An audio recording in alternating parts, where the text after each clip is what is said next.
শৃঙ্খলা নেই, তাই ভোগান্তিরও শেষ নেই। বাস সংকট, অতিরিক্ত ভাড়া সহ রাজধানীতে পুরো পরিবহন ব্যবস্থাপনা সংকটের জন্য বিশেষজ্ঞরা দায়ী করছেন সরকারের দৃঢ়তার অভাবকে।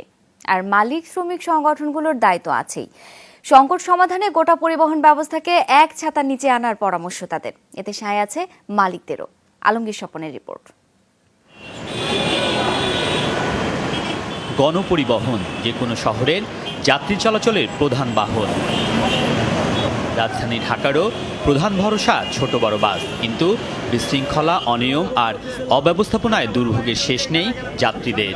এই যে মানুষের ভোগান্তি দেখেন না, যেটাই চালু করো এরকম ভোগান্তিতে আছে সবাই, দেখেন কিভাবে দাঁড়ায় রয়েছে। সহ্য করতে করতে চামড়া হয়েছে আসলে গন্ডারের চামড়ার মতো। সো এগুলি নিয়ে কোনো মন্তব্য করে কোনো লাভ হবে বলে আদৌ আমার মনে হয় না।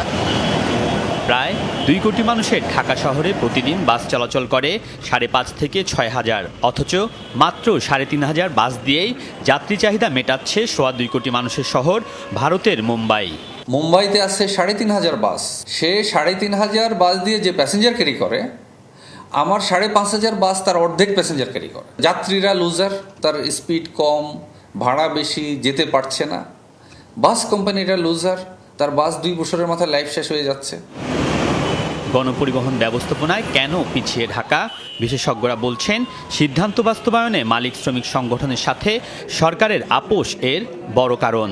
রুট কমিয়ে এনে 5 থেকে 7টি কোম্পানির মাধ্যমে বাস পরিচালনার সিদ্ধান্ত দ্রুত বাস্তবায়নের তাগিদ তাদের। কজ হলো একটা বাস 10টা ট্রিপ দেওয়ার কথা ছিল, দিতে পারছে 2টা থেকে 3টা। সিস্টেমের মধ্যে বলা আছে বাস কনসলিডেশন। যে আমাদের সমস্যা হলো খণ্ডিত বিখণ্ডিত গণমালিক নির্ভর গণপরিবহন, এটাই বিশৃঙ্খল, আনম্যানেজেবল। এখানে আমাদের প্রস্তাবনার মধ্যে আছে ঢাকা শহরে 5টি জায়গায় 5টি ডিপোগুলোতে গাড়ি পরিচালিত হবে। কোনো ক্যাশ সিস্টেম থাকবে না, সব স্মার্ট কার্ড সিস্টেম থাকবে। একটা সেন্ট্রালি একটা কোম্পানি থাকবে, তার আন্ডারে 5টি কোম্পানি হবে। এই কাজটা হইতে আরও সময় লাগবে।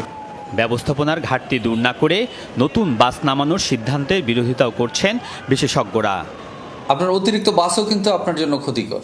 তারা রাস্তায় কনজেশন তৈরি করে উল্টা আপনার ক্যাপাসিটিকে আরও কমিয়ে দিচ্ছে। বাস নিজের মধ্যে যেই পাল্টাপাল্টি করে যানজট তৈরি করা হয়, এখানে যদি সরকার আবার বলে আমি আরও 5,000 বাস নামাবো, ফুলিশ।